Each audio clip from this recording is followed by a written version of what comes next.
우리 모두가 다 어린아이처럼 자라야 된다라는 주제, 자라야 된다. 교회 학교 아이들만 배워야 될 대상이 아니고 어른 된 우리가 어린아이처럼 그리스도의 장성한 분량에 이르기까지 모아야 된다, 자라야 된다, 자라야 된다. 우리가 자라지 않고서는 부모의 역할, 교사의 역할들을 감당할 수가 없는 거죠. 우리가 잘 먹어가지고 젖을 많이 가져야만이 어린 심령들에게 젖을 먹일 수가 있는 것 아니겠습니까? 그런데 부모된 우리가 제대로 먹지도 않고 읽지도 않고 배우지도 않고 자라지도 않고 하게 되면 절대로 건강한 자녀들을 키울 수가 없는 거죠. 그래서 부모된 우리가 또 교사된 우리가 어린아이 심령처럼 되어서 정말 그리스도의 장성한 분량을 목표로 삼고 거기까지 자라기 위해서 백중 노력해야 될 줄로 믿습니다. 그래야 훌륭한 자녀들, 믿음의 제자들을 키워낼 수가 있을 것이니까 말입니다. 사명이라고 하는 제목을 잡았는데요. 나중에 결론 부분에 가서 우리에게 주어진 사명이 어떤 것인가 라는 것을 짚도록 하겠고요. 먼저 교회가 어떤 교회가 되어야 되나, 교회의 사명이 여러 가지 있을 수가 있겠지만 그 중에 하나가 하나님의 나라의 인재들을 양성하는 그런 장소가 되어야 된다, 그런 곳이 되어야 된다라는 거예요. 인재 양성소가 되어야 된다. 무슨 말이겠습니까?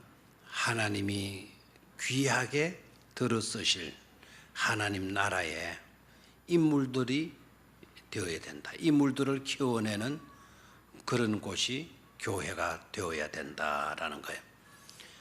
아마 여러분들은 인재되기는 약간 좀 거리가 먼 것 같습니다. 왠가니까 인재되라 그러니까 거부하는 것 같네요.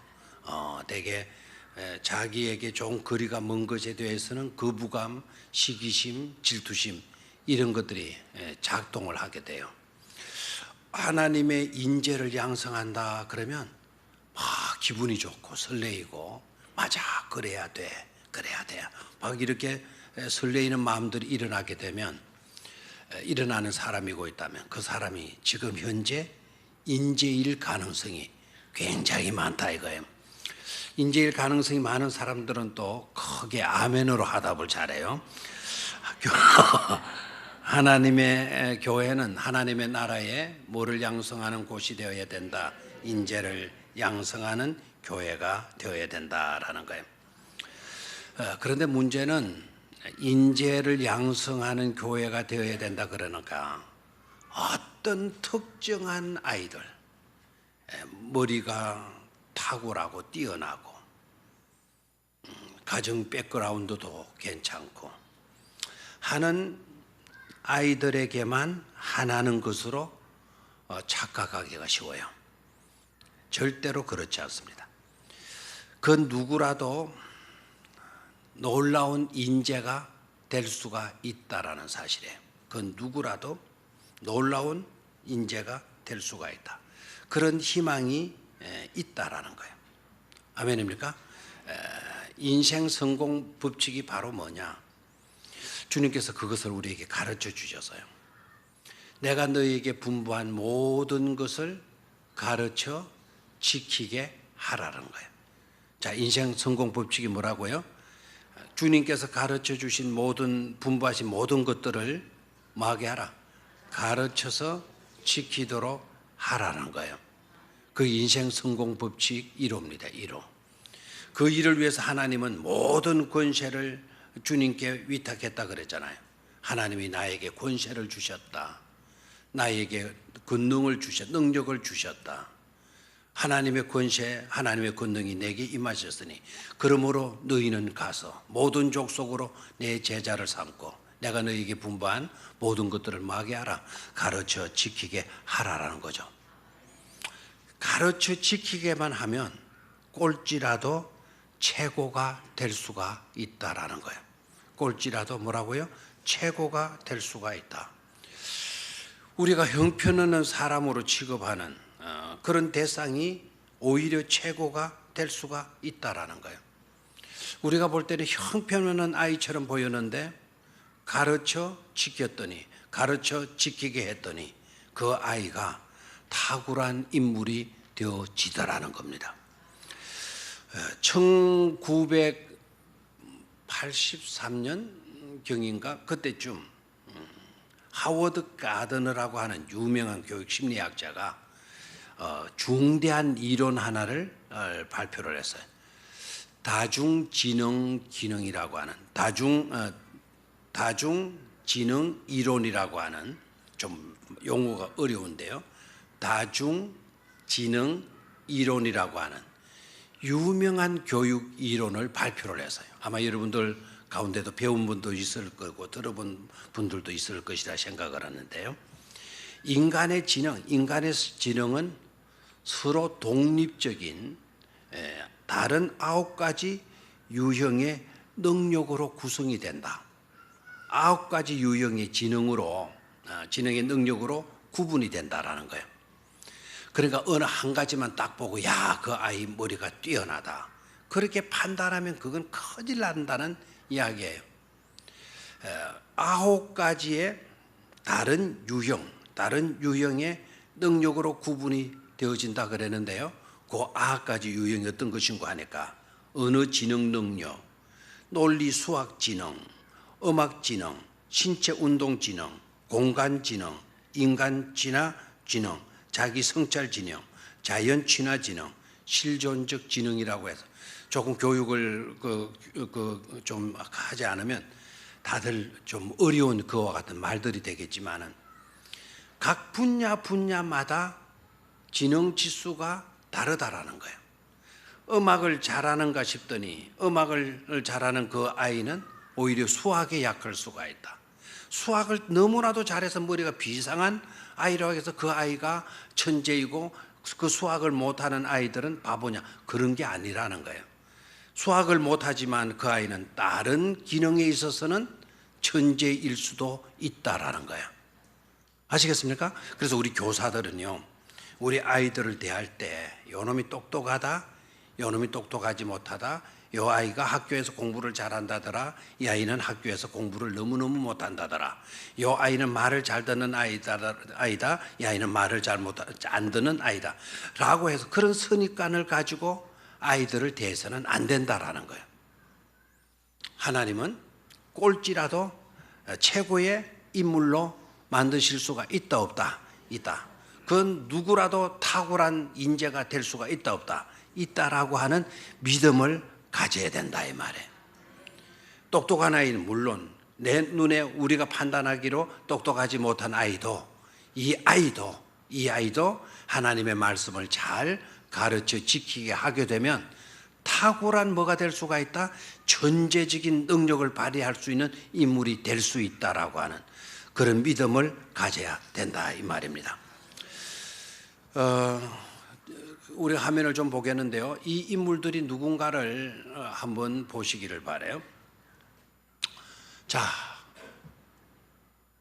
저 여러 사람 가운데 나타나 있는 저 어린 아이, 눈이 동그랗고 약간 똑똑해 보이는 아이, 저 아이가 누구일 것 같아요? 참 알겠습니다. 여러분은 다 천재이긴 한데 이 부분에 대해서는 별로 천재적인 지능을 가진 사람이 없네요. 아직 누가 그랬어요? 우리 성훈 집사가 영표 그랬는데요. 맞는지 안 맞는지 한번 보도록 하죠. 아, 맞네요. 자, 축구를 너무너무 잘해가지고 영국인가? 거기 가서 이름을 많이 떨쳤던 신앙 좋은 축구 선수죠. 자, 저 축구 선수의 어릴 때 모습을 다시 한번 볼까요? 어린 때 모습. 역시 어릴 때 돌아가기가 힘드는군요.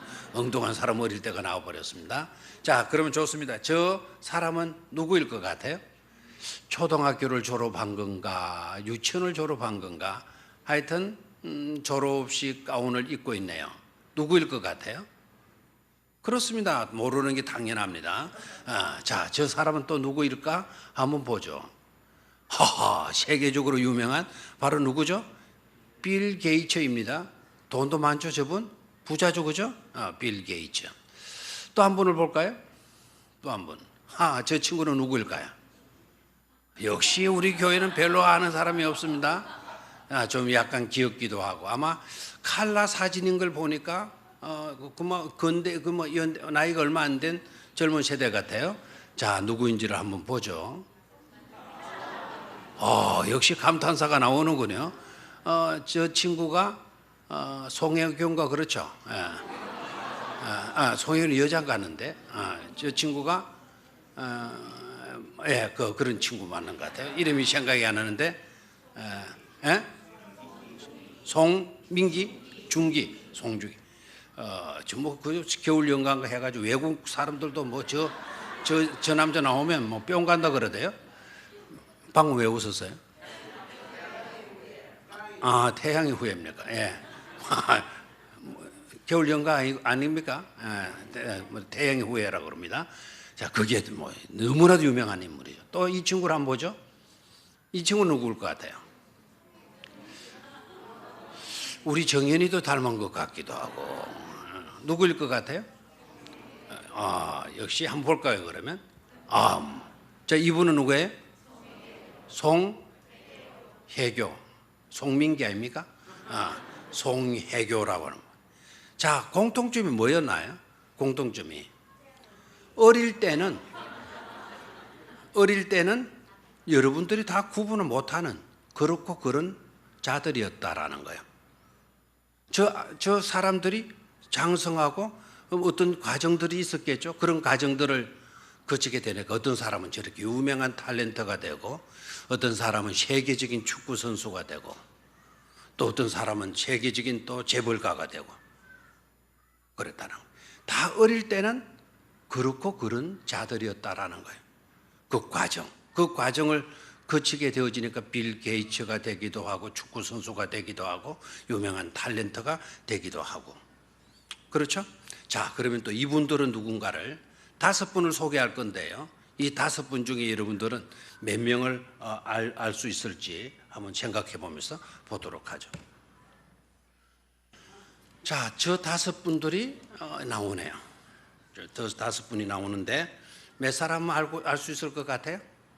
적어도 2사람 정도는 확실히 알 수 있을 것 같죠? 하나는 윌리엄 처칠 영국 수상 Never Give Up이라고 하는 유명한 연설, 가장 짧은 연설로 알려져 있는 윈스턴 처칠. 굉장히 부유한 집에서 자라났지만 저 분의 특징이 있어요. 자, 또 한 분은 아인슈타인, 맨 위에 3번째에 있는 분이 누구인 것 같아요? 아인슈타인. 세계적인 물리학자, 수학자이기도 한 천재죠, 저분이요. 상대성 원리로 유명한 이론을 세웠던 대수학가, 물리학자이기도 해요. 2사람 정도는 알겠네요. 자, 제일 첫 번째 있는 저분 수염이 아주 고급스럽습니다. 그렇죠? 저런 수염 가졌으면 얼마나 좋을까요? 하고. 자, 모자를 쓰고 있는 저분 누구일까요? 저분이 겉으로 유명한 레오나르도 다빈치입니다. 레오나르도 다빈치. 자, 그 다음에 있는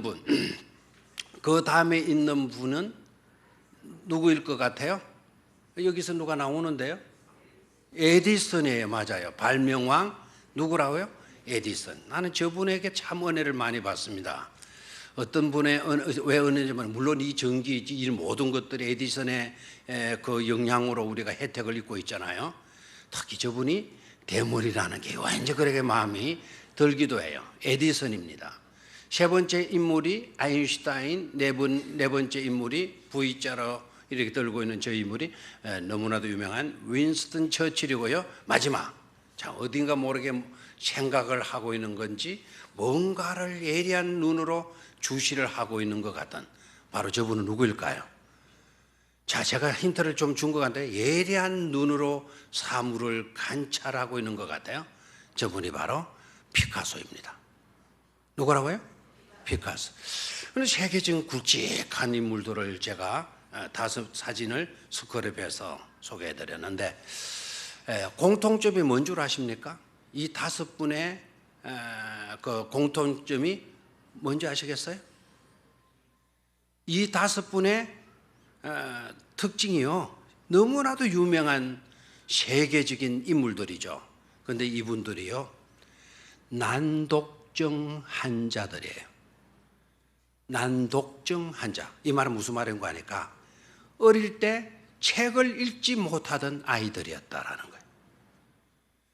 우리로 말하면 국어책, 철수야 바두가 이리와, 뭐 달맞이 가자, 뭐 이런 것 읽지를 못했던 아이들이라는 거예요. 그러니까 부모가 볼 때 얼마나 속 터지겠어요. 저들을 지도했던 선생님들의 가슴은 오죽했겠어요? 그런데 보십시오. 어릴 때에 책도 읽지 못하는, 책을 읽지 못했다라는 것은 글자를 몰랐다는 확률이 크죠. 글자를 알았음에도 불구하고 입으로 발음을 못했던 그런 자들이었다라는 거예요. 그럼에도 불구하고 세계적으로 유명한 그와 같은 인물이 되어진 것 아닙니까? 됐습니까? 그러니까 저 사람들을 지도했던 초등학교 선생님들이 5명 전체에게 한 자리에서 공부한 게 아니거든요. 저분들을 지도했던 선생님들이 저들에게 공통된 말을 했는데, 그 공통된 말이 뭐였는가 하니까 out of control이라는 말을 했다는 거예요. out of control. 너는 통제하는 데서 제껴놓은 사람이다. 너는 지도불능이다. 이 아이는 지도불능이다. 이 아이는 어떻게 손 쓸 수가 없는 아이다 라고 취급했던 자들이라는 거예요. 선생님들이, 초등학교 선생님들이.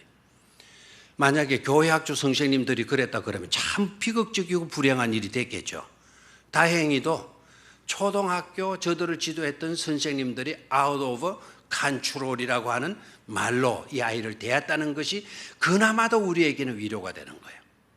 그런데 놀랍게도 이 사람들을 지도했던, 특히 누굽니까?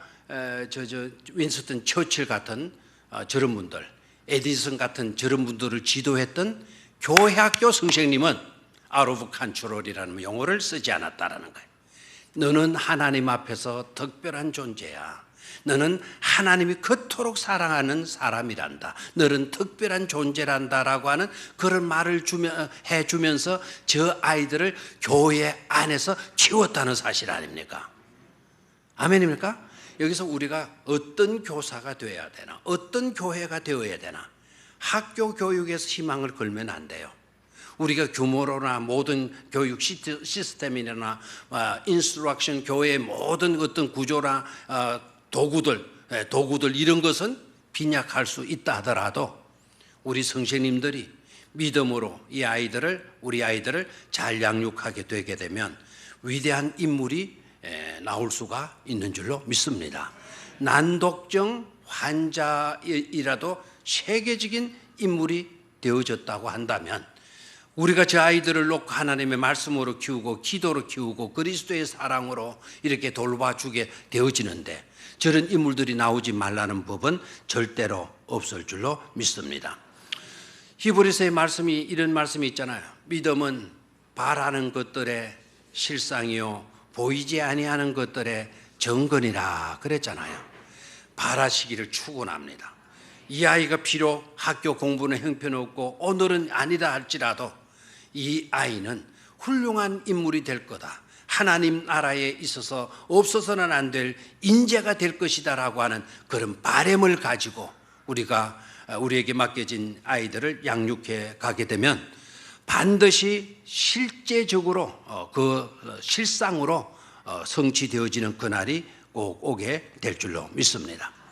믿음으로 바라볼 수 있게 되기를 축원합니다. 이 세상에서 가장 위대한 사람으로 생각하지 말고 하나님 나라에서 천국에서 가장 위대한 사람으로 취급하고 대할 수 있는 여러분들이 되시기를 축원합니다. 여러분들에게 있어 최고는 누구입니까? 여러분들에게 있어 최고는 누구입니까? 빨리 대답이 나와야 되는데요. 여러분들에게서 최고는 누구입니까? 하나님, 예수, 그리스도이신 줄로 믿습니까? 주님께서 뭐라고 말씀하세요? 주님이 우리의 삶에 있어 최고예요. 다른 것이 최고가 되어진다면 큰일이에요.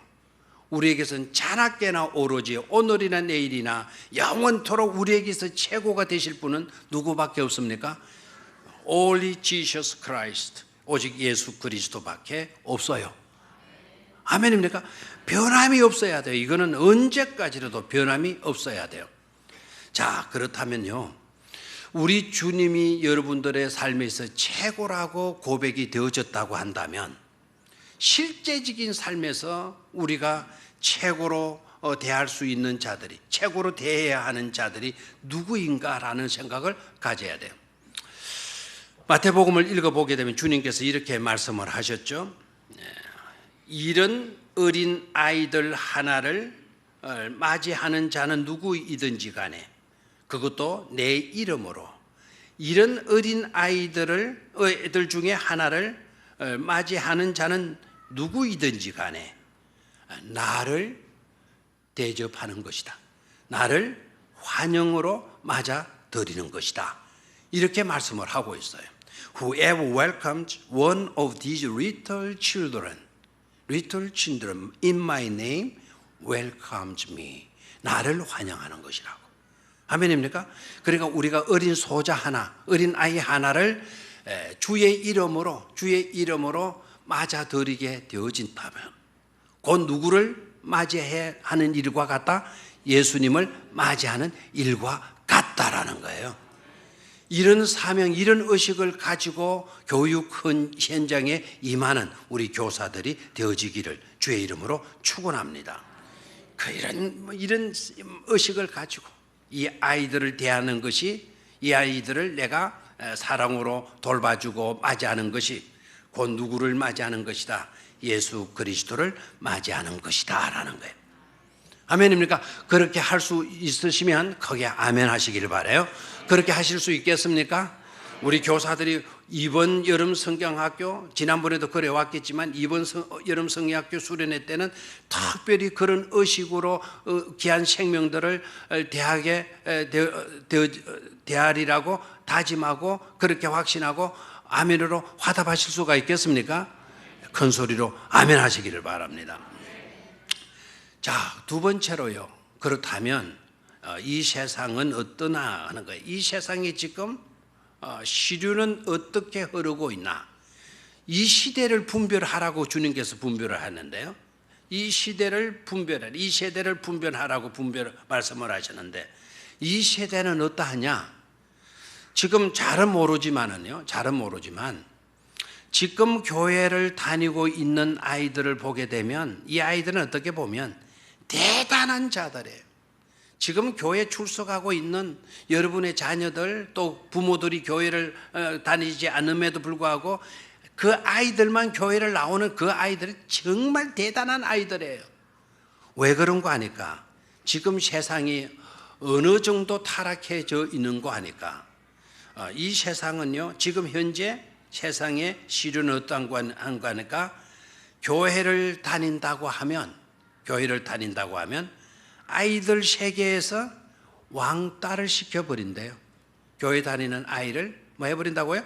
왕따 시켜버린다라는 거예요. 지금 현재 시대가 그렇다는 거예요. 학교 가보면 그런 분위기가 만연해 있다라는 겁니다. 그럼에도 불구하고 참 믿음으로 키운 아이들이 친구들에게 나 교회 다닌다고, 그래서 일요일 날 너희들과 함께 놀러 갈 수 없다고, 나 교회 다닌다고 이렇게 말을 하게 되면 다정한 친구들이니까, 가까운 친구들이니까 그 친구들이니까 그런 말을 하게 되면 그 친구들이라면 네 교회 다니냐 하고 굉장히 부러워하고 존경하고 이해해주고 그런 마음으로 대해주면 좋은데, 나 교회 다닌다고 하면 친구임에도 불구하고 그 친구들이 어떻게 반응을 하는 거 하니까 요즘 같은 세상에도 그런 거 믿나? 요즘 같은 세상에도 그런 거 믿나? 이런 식으로 예수 믿고 교회 다니는 것을 그런 것으로 아주 낮추어서 말을 한다는 거. 요즘도 그런 거 믿냐? 라고 이렇게 반문한다는 거예요. 그러니까 얼마나 세대가 지금 어려운 세대입니까? 그런 세대 가운데서 여러분들의 자녀들이 미리도 밀지 않고 주일이면 그래도 조금 늦게 일어나고 짜증도 하고 하는 경우들이 있지만 그래도 성경책을 가지고 교회로 나가고 있다는 거 귀한 일인 줄로 믿습니까? 정말 고맙게 여겨야 되고 감사해야 될 일인 줄로 믿습니까? 부모들뿐만 아니라 우리 선생님들이요, 주일날 아이들이 성경책 가지고 교회로 달려오게 될 때 이런 세대 가운데도 이 아이들이 자기 발로 걸어서 교회로 나오고 있는 그 모습을 보면서 여러분 가슴이 뭉클해지고 감격하는 그런 마음들이 일어나야 될 줄로 믿습니다. 그런 마음들이 일어나면 아이들이 올 때 너 왔니? 잘 왔어 가고 이렇게 돌아설 수 없잖아요. 그런 과정 속에서 그런 것을 뚫고 이 아이가 교회를 향하여 걸어오게 되면 네 왔구나, 네 정말 잘 왔구나, 너 정말 장하다, 나 너를 사랑한다, 막 이러면서 반갑게 맞이해 주게 되는 그런 역사가 일어나게 될 줄로 믿습니다. 그래도 세상에서 우리 아이들이요, 나는 그리스도인이다, 나는 그리스도를 위해서 산다, 확신 있게 고백할 수 있는 믿음의 일꾼으로 키워내난다고 한다면 우리 하나님은 여러분들을 바라보시면서 빙그레 미소 지어 주실 줄로 믿습니다. 그런 비전을 잃지 않게 되기를 축원합니다. 우리가 탁월한 어떤 스펙을 가지고 있지 못하다 하더라도 그리스도의 사랑, 내가 받은 그리스도의 사랑, 내가 받은 놀라운 그 구원의 감격을 가지고서 이 아이들을 그런 모습으로 대해준다고 한다면 우리 교회 학교에는 놀라운 엄청난 큰 희망이 있을 줄로 믿습니다. 그런 교회로 가꾸어 갈 수 있게 되기를 주의 이름으로 축원합니다. 우찌무라 간조라고 하는 선생님이 아시죠? 목사님이시고 일본을 번역시켰던 훌륭한 인물인데 이분이 신학교를 졸업을 하고 그가 하나의 비전을 갖게 된 거예요. 6평 되는 다다미방, 6평 되는 다다미방을 빌려가지고 그곳에서 성경 공부를 한 거예요. 오로지 우리의 희망은 복음밖에 없다, 하나님 믿는 믿음, 성경밖에 없다.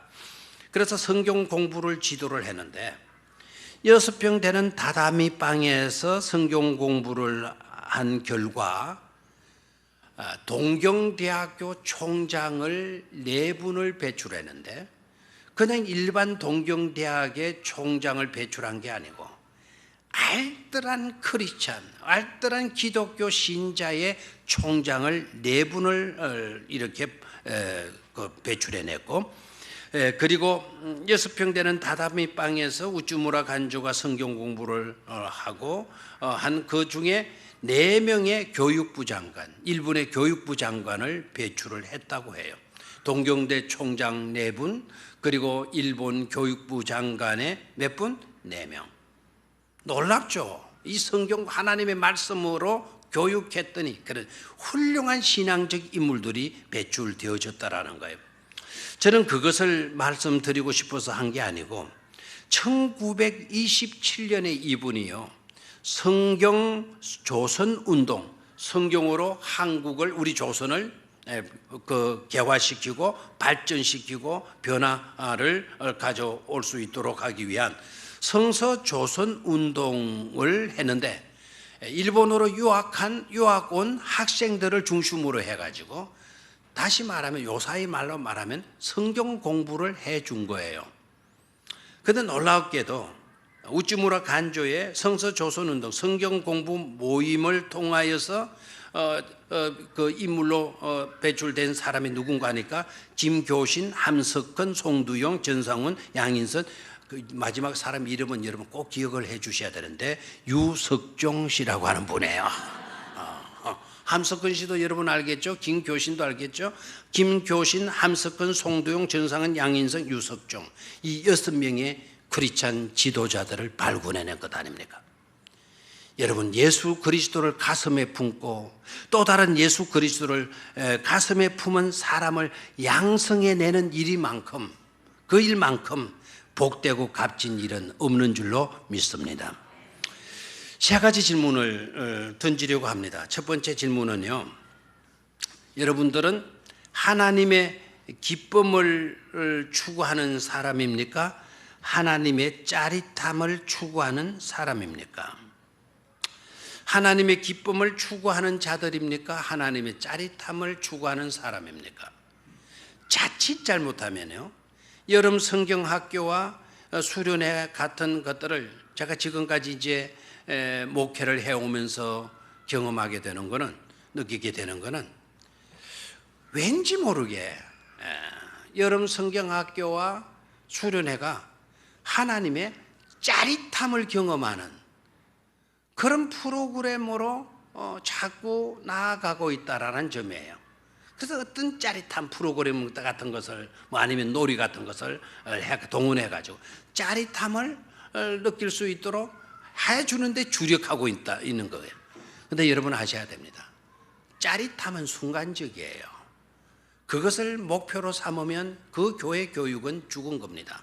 이미 자격을 상실해버린 그런 수준의 전락된 교육이라는 걸 깨달아야 돼요. 하나님의 기쁨이 주된 목표가 되어져야 되는 거예요. 어제도 기쁨, 오늘도 기쁨, 내일도 기쁨, 영원한 하나님의 기쁨을 추구하는 그런 교회 교육이 이루어져야 될 줄로 믿습니다. 두 번째 질문은요, 하나님 앞에 완벽한 사람입니까? 하나님 앞에 온전한 사람입니까? 자, 어떤 사람을 목표로 하고 여러분 교육을 해갈 겁니까? 그리고 아이들을 교육하기 이전에 나는 어떤 것을 추구하는 사람입니까? 하나님 앞에 완전한 사람이 되고 싶습니까? 하나님 앞에 온전한 사람이 되고 싶습니까? 이 중대한 질문에, 그런데 여러분 이런 질문을 하면 그게 그걸 가지고 뭐 그렇습니까? 좀 복잡하게 이야기하지 마세요. 쉽게 생각하고 그냥 대충 지나갑시다. 이렇게 생각하는 경우들도 없잖아 있어요. 그런데 왜 그런 것을 감안하면서도 왜 이런 이야기를 하게 되어지는 거 아닐까? 그러다가 혼돈에 빠지면 안 된다 이 말입니다. 이것도 긴 것 같고 저것도 긴 것 같고 이것도 옳은 것 같고 저것도 옳은 것 같고, 그렇게 판단하게 되면 정체성이 없어져 버리는 거예요. 이단이 와가지고 이단 말 하게 되면 그것도 맞는 말 같고, 또 교회 학교 선생님이 와가지고 말씀하면 이 말도 맞는 것 같고, 이런 교육을 시켜놨다면 우리 아이들에게 이런 교육을 시켜놨다면 우리 아이들의 장래가 어떻게 되어지겠습니까? 하나님 앞에 완벽한 사람을 지향합니까? 하나님 앞에 온전한 사람을 지향합니까? 여러분, 완벽해야만이 의인이 되어지는 줄로 생각하면 안 돼요. 성경은 완벽해지거라, 완벽해져야만이 너는 의인이 될 수 있는 것이다, 이렇게 말하지 않고 있어요. 완벽한 기준으로 사람을 대하게 된다면, 나를 대하게 되면, 완벽한 것을 그런 관점에서 나를 보게 되면 이 완벽한다는 그 자체가 짐이 되는 거예요. 그러니까 율법주의로 우리가 빠지게 되어지는 거죠. 율법은 우리에게 자유를 주기 위한 것인데 율법이 우리를 구속하는 것이 되어져 버렸잖아요. 율법에 얽매여서 율법의 종들이 되고 말았잖아요. 율법은 그렇게 종되게 만드는 것이 아니었어요. 완벽해져야 된다. 우리는 완벽해야만이 의인이 될 수 있다. 이런 생각들을 가지고 이런 주장들을 했기 때문에 그렇게 되어지는 거예요. 완벽한 것이 목표가 되어지면 완벽한 것들이 그 자체가 우리에게 짐이 되고요. 완벽함을 추구하는 그 순간부터 우리에게는 기쁨이 사라지게 돼요. 좌절할 수밖에 없게 되고, 그리고 남들에게도 완벽이라고 하는 잣대를 가져다 대다 보니까 늘 지적하고 불평하고 불만하고 평가하고 이렇게 하게 돼요. 비방하게 되고 이렇게 돼요. 그러니까 이 완벽을 지향하게 되게 되면 자기 자신에게도 엄청난 손실이고 남들에게도 피곤하게 만들고 서로 싸우게 만들고 갈등하게 만드는 그런 것이 되어지고 만다라는 거예요. 그래서 우리가 교육을 해 나가되 하나님 앞에 완전한 사람을 목표로 하고 완전하게 되어야 되는 것을 기준으로 삼아가지고 나가는 교육이 되면 안 된다라는 거예요. 그러면 무엇을 지향해야 되는가? 하나님 앞에 온전히 설 수 있는 그런 교육을 해 가야 된다라는 거예요. 자, 잠언서 20장 7절을 한번 읽어보겠습니다. 여기 시간 관계상 화면에 방송실에 띄워줄 겁니다. 자, 시작. 온전하게 행하는 자가 의인이라. 그의 후손에게 복이 있느니라. 저기에 정말 감사해야 될 것이 있어요. 완전하게 행하는 자가 의인이라. 그의 후손에게 복이 있느니라 말씀하지 않고 있다는 사실이에요. 완전하게 행하는 자가 아니고 어떤 자라고 말씀합니까? 온전하게 행하는 자. 저 온전이라는 말은 내가 부족하더라도, 내가 빈약하더라도, 내가 모자란다 할지라도, 내가 흠이 있고 실수가 있다 하더라도 하나님 앞에 하나님의 관계에서 온전함을 지켜가는 것을 말하게 돼요. 아멘입니까? 다윗은 잘못한 게 많이 있었어요. 그러나 하나님 앞에 온전함을 그가 지켜갔지 않았습니까? 베드로가 주님을 부인했어요.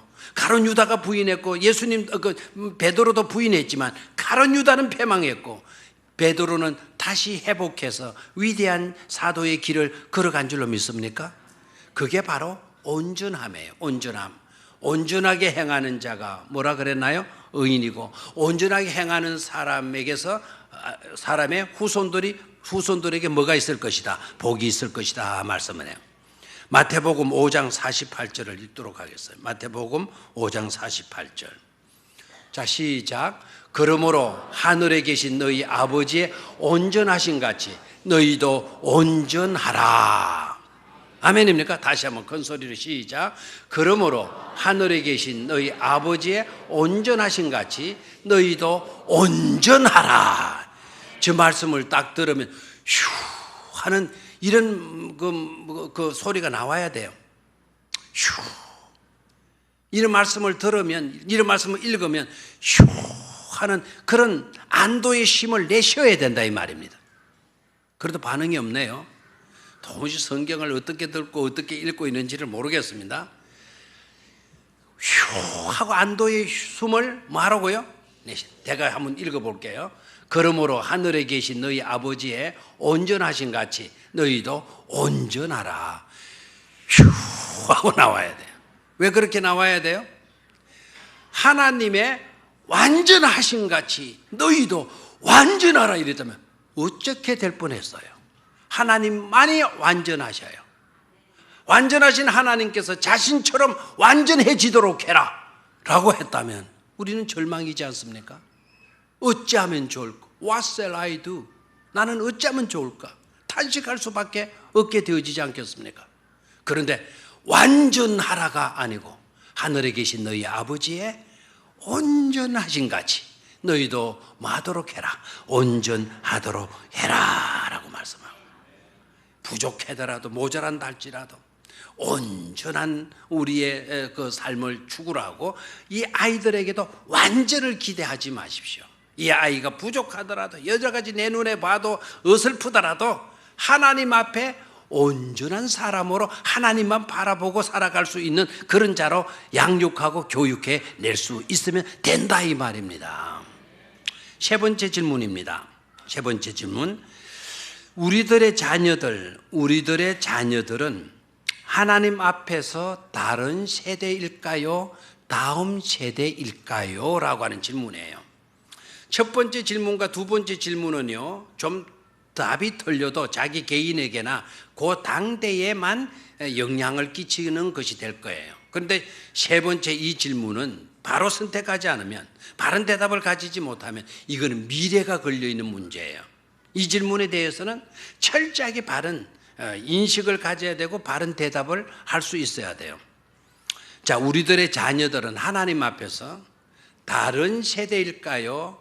다음 세대일까요? 라고 하는 질문이에요. 이것도 어려운 질문이에요. 그냥 쉽게 느낌으로 대답할 수 있는 질문이 아니에요. 또 쉽게 그 질문이지 뭐 이렇게 결론을 지어서도 안 되는 그런 중요한 질문이에요. 자, 하나님 앞에서 다른 세대인가? 하나님 앞에서 다음 세대인가? 어느 것이 진짜인가? 라는 거예요.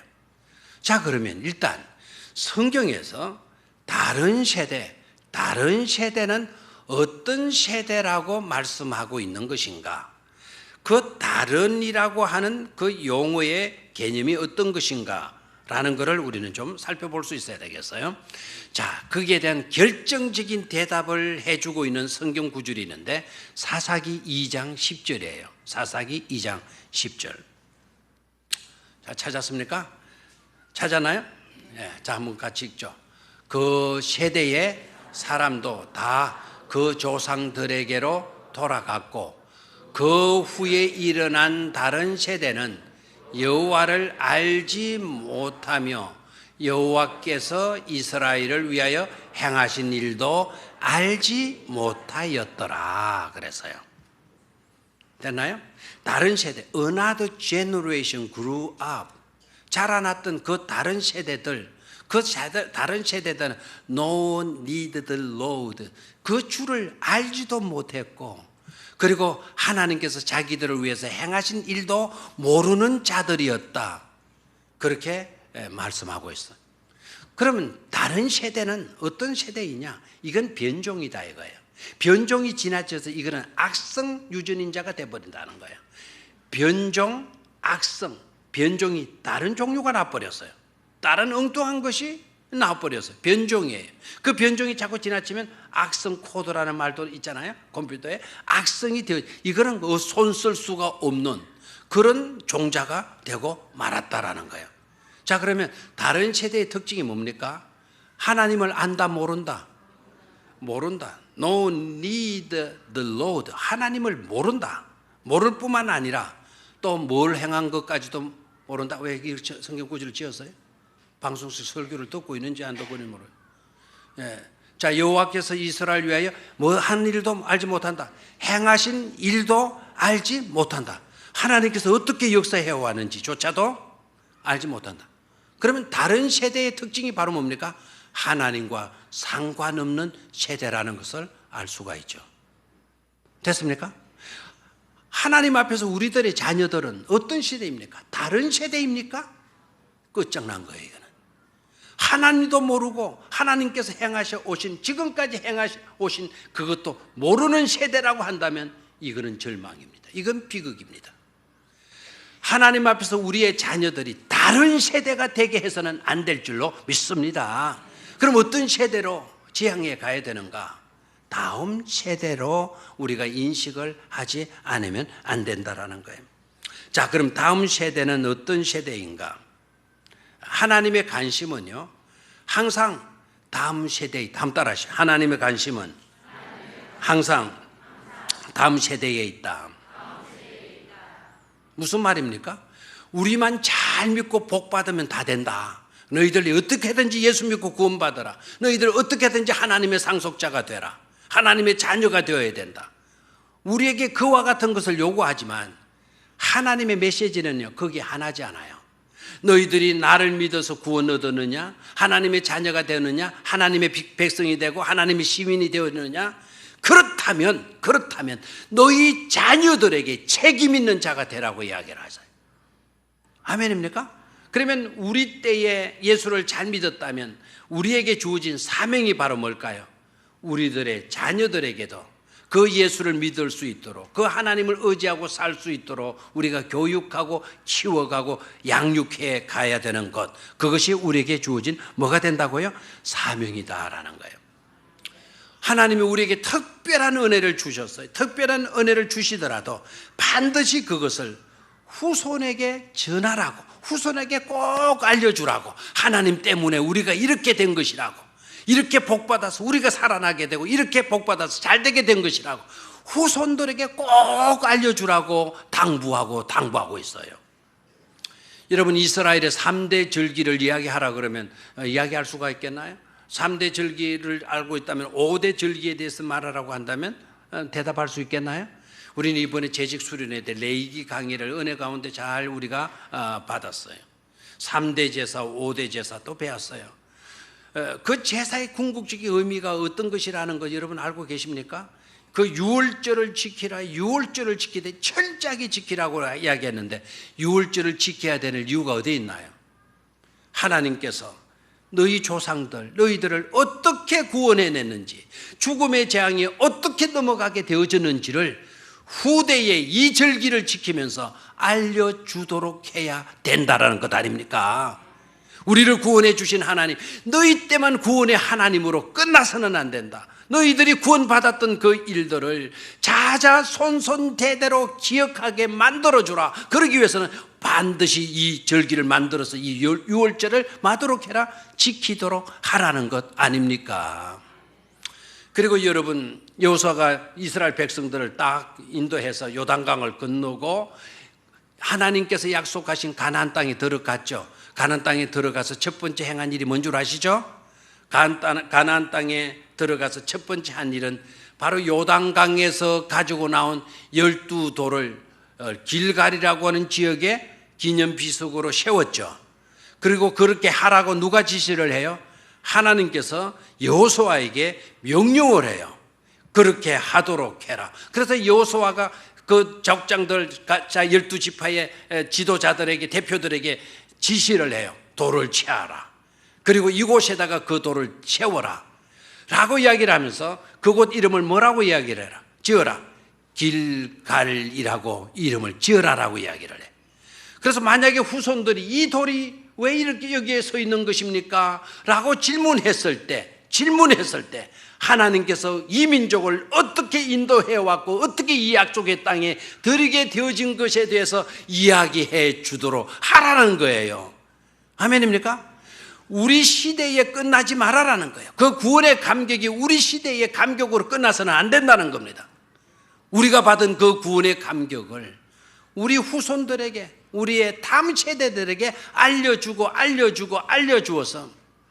계속해서 바톤 타치가 이루어지고 구원의 역사가 계속해서 전파되어 줄 수 있도록 하라는 명령을 하나님께서 우리에게 해 주신 줄로 믿습니다.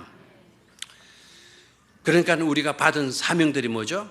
우리가 믿은 그 하나님, 우리가 받은 그 은혜, 우리에게 이루어진 그 놀라운 구속사적인 개념, 이런 것들을 다음 세대에게 가르치고 전해야 될 사명이 우리에게 주어진 줄로 믿습니까? 고려 청자가 유명해요? 유명하지 않아요? 고려 청자가 아주 유명하죠. 맞습니까? 고려 청자가 굉장히 유명해요. 그냥 유명한 정도가 아니고 고려 청자가 값이 비쌀까요? 비싸지 않을까요? 이렇게 질문하면 대답은 뻔하죠. 비쌀까요? 안 비쌀까요? 비싸죠. 유명하니까 유명한 사람 몸값도 비싸잖아요. 비싸요. 그러면 고려 청자 가운데 상감 청자가 있는 모양인데요. 그 상감 청자의 가치가 어느 정도 된다고 봅니까? 대장 여러분 믿음을 보겠어요? 상감 청자의 값이 어느 정도 될 것 같아요? 얼마? 자, 뭐 그냥 하는 게 틀린다고, 뭐 맞았다고 상 주지도 않을 거고 틀리다고 벌 주지도 않을 건데 그냥 느낌으로만 말해봐요. 얼마 정도 되겠어? 100억, 10억, 또 그 정도밖에 안 됩니까? 우리 교인들 믿으면 이러면 또 많이 부릅니다. 그 정도밖에 안 됩니까? 고려 청자, 상감 청자의 세계적인 우리나라에 뭐 그거 뭡니까? 그 가격 매기는 거 말고 세계가 인정하는 공인 거기에서 상감 청자의 가격이 매겨졌었는데요. 250억에 낙찰이 됐대. 얼마요? 250억. 대단한 거죠. 왜 그것이 그렇게 가치가 있게 되었나? 이건 어떻게 보면 우리들에게 있어서는 불운입니다. 이건 참 서글픈 이야기예요. 왜 그것이 그렇게 비싼 가격에 그 기종한 물품이 되어졌나? 그것을 그 기술을 가졌던 사람이요. 그 누구에게도 가르쳐 주지 않고 죽었기 때문이라는 거예요. 그러니까 그 기술을 그 누구도 가지지를 못한 거예요. 그러다 보니까 그 상감 청자 그것밖에 없는 거예요. 그러니까 비쌀 수밖에 없어요. 그래서 비싸서 그 가치는 있었는지 모르지만 누구에게도 가르쳐 주지 않았기 때문에. 여러분, 교회 교육이 그렇게 해서 교회 교육이 가치 있어서는 안 될 줄로 믿습니다. 교회 교육은 누구에게도 가르쳐 주지 않아서 그 가격이 250억 되는 그런 가치성을 유출하는 그런 교회 교육은 안 되는 거예요. 모두에게 가르쳐 주어서 모두의 구원이 가능하도록, 모두가 하나님의 말씀 안에서 바르게 성장하고 자라갈 수 있도록, 하나님의 백성으로 인침받고 천국의 복을 누리면서 살아갈 수 있도록 우리는 가르치고 또 가르치고 또 가르칠 수 있어야 될 줄로 믿습니다. 부모 세대는 자녀 세대에 하나님을 전달하고 하나님을 교육하는 세대가 되어야 돼요. 우리 교사들의 세대는 반드시 우리 제자들의 세대에서 하나님의 복음을 가르쳐주고 전달해주는 그런 세대가 되어져야 된다, 이 말입니다. 아멘입니까? 입학식은 있어도 졸업식이 없는 것이 몇 개가 있어요. 입학식은 있어도 졸업식은 없다. 다른 말로 은퇴식이 없는 것도 몇 개가 있어요. 그 중에 하나가요, 부모입니다. 부모는 입학식은 있어도 30살이 되거나 35살이 되거나 조금 일찍 결혼하게 되면 25살이 되거나 부모라고 하는 입학식은 있어. 아기를 낳게 되면 그 순간부터 부모가 되는 거예요. 입학식은 있어도 졸업식은 있다 없다? 그 부모가 결혼을 해가지고 자식을 낳아요. 어릴 때만 부모이잖아요. 젊은이 있을 때만 부모이지 않지 않습니까? 그 아이가 70이 되고 80이 되어도 내가 100살로 살아있다고 한다면 여전히 80세 된 아들의 부모가 누구입니까? 부모가 누구입니까? 저이지 않습니까? 내 나이가 얼마라고요? 100세라도 졸업식이 없기 때문에 계속 부모일 수밖에 없는 거예요. 교사도 마찬가지이지 않겠어요? 죽을 때까지 주님 오시는 것을 전하여 주라고, 가르치주라고, 내가 너에게 분부한 모든 것들을 다 가르쳐 지키게 하라고. 누구 오실 때까지? 주님 오실 때까지 우리는 그 본분을 감당해 가야 될 줄로 믿습니다. 부모는 하나님을 전달하도록 부름을 받은 사명자인 것임을 깨닫기를 축원합니다. 교사도 하나님을 전달하도록 부름을 받은 그와 같은 선교사요, 그와 같은 사명자인 것임을 깨닫기를 축원합니다. 선교사는 두 종류의 선교사가 있어요. 수평적 선교사가 있고 수직적 선교사가 있어요. 수평적 선교사는 내가 남에게 복음을 전달해 주는 것이라고 한다면 그건 수평적 선교사예요. 수직적 선교사는 어떤 것인가? 부모가 자식에게 복음을 전달해 주는 그런 사명을 감당하는 자라고 한다면 그것은 무슨 선교사? 수직적 선교사인 거예요. 우리 교사들은 수직적 선교사일 수도 있고 우리 교사들은 수평적 선교사일 수도 있는 줄로 믿습니다. 우리의 자녀들이 다른 세대가 되어지지 않도록 우리 자녀들이 진정한 다음 세대가 되어지도록 부모의 사명, 교사의 사명을 잘 감당해 가실 수 있기를 주의 이름으로 축원합니다. 한 가지 간증만 제가 소개를 해드리고 말씀을 마치려고 합니다. 어느 권사님의 간증인데요. 이 권사님이 나오셔서 간증을 하는데 간증의 내용이 뭔가 하니까 자기의 젊은 시절에 있었던 간증을 했어요. 굉장히 가슴 아파한다고 하면서 간증을 했어요. 자기가 결혼을 해서 아주 귀여운 자녀를 낳고 잘 키웠어요. 지혜도 있고 착하고 이렇게 잘 자라는데 이 아이가 고3이 되어졌을 때 덜컥 이 권사님이 걱정이 생기더래요. 무슨 걱정이 혹시 내가 이렇게 교회 열심히 다니고 하는데 내 아이가 대학 떨어지게 되게 되면 이 꼴이 뭐가 되겠나? 창피스러워서 어떻게 되겠나? 그래가지고는 자기 딸을 불러가지고 얘야 너 3년 있고 있지 않냐? 나도 지금 교회에 직분자가 되어주고 했는데 너 원래는 고3이고 하니까 교회에 나오는 거 원래 1년만 딱 쉬도록 해. 그리고 대학 꼭 입학하고 난 뒤에 열심히 잘 다니도록 해. 그러니까 이 딸아이도요 우리 엄마 최고다 그러면서 딱 손가락으로 이렇게 자기에게도 응답도 했대요.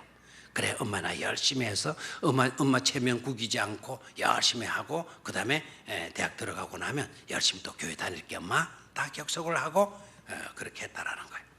그런데 그분의 간증의 내용 핵심이 뭔가 하니까 그렇게 하기로 하고 딸 아이를 1년 동안 교회 예배 참석하지 않고 학생 예배 출석시키지도 않고 공부하도록 학원에 보내고 학교로 보내놨는데, 그래서 대학을 들어가기도 했는데, 그런데 1년 뒤에 교회 잘 다닐 것을 약속하고 그렇게 했음에도 불구하고 좋은 대학에 입학하는 그 순간에도 계속해서 교회를 나오지 않게 되더라는 거예요.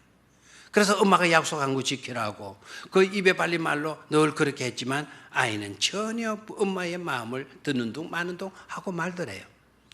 그러다가 1학년 학기를 마치고 2학년 초가 되어지는데 이 아이가 행방불명이 됐어요. 행방불명. 나중에 행방불명 신고를 하고 나중에 인천 쪽에서 이 아이를 찾게 되어지는데 싸늘한 시신이 되어서 찾게 되어졌다는 거예요. 시신에 대해서 그냥 시신으로 된 게 아니고 술을 마신 음주 그 부금을 하니까 음주가 되어 있었고, 그리고 성폭행도 당한 상태였다라고 해요. 죽어서 돌아온 거예요. 1년만 약속한 것이 1년이 영원이 되고 말았다라는 거예요. 여러분, 꼭 그런 간정을 들어서 경각심을 가지지는 마시고요. 여러분들의 자녀는 주일이면 어디에 있습니까? 여러분의 자녀는 주일이면 어디에 가 있습니까? 하나님의 말씀을 듣고 하나님을 만나는 예배 자리에 나와 있습니까? 하나님과 소통하고 하나님의 말씀을 읽고 듣고 배우는 그런 자리에 나와 있습니까? 아니면 공부라고 하는 그 위압감 때문에 오히려 하나님 앞에 나와야 할 아이를 학교로 보내고 세상 지식을 뜯어갈 수 있는 책 앞에 앉아 있게 만드는 것입니까? 그 책이 중요한 겁니까? 하나님이 중요한 겁니까? 주일 아침이면, 여름 성경학교와 여름 수련회가 되어지면 여러분의 자녀들은 어디에 가 있습니까? 기도하십시다. 하나님